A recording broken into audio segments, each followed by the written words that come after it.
Thank you, Blair. It is that time of the year when the politicians begin their debate over the fiscal spending for the next year.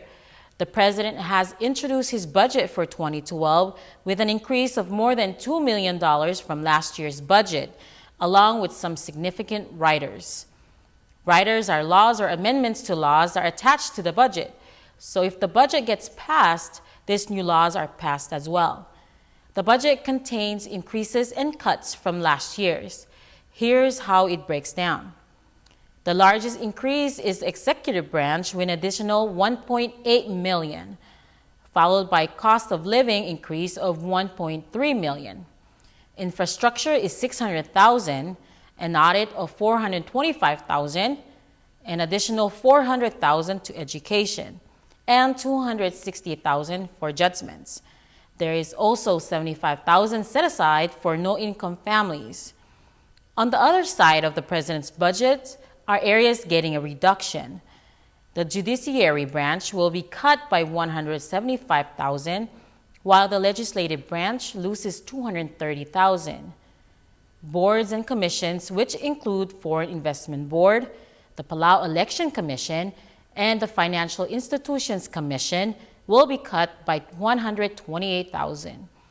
Independent agencies, including Public Auditor, EQPB, and PBA, is being cut by $289,000 with no appropriation at all for the special prosecutor.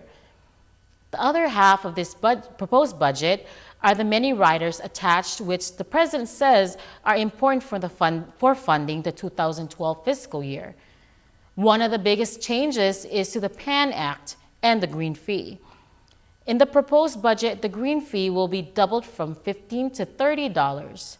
In addition, this fee will no longer be in a separate account, but will be in a general fund and accounted for separately.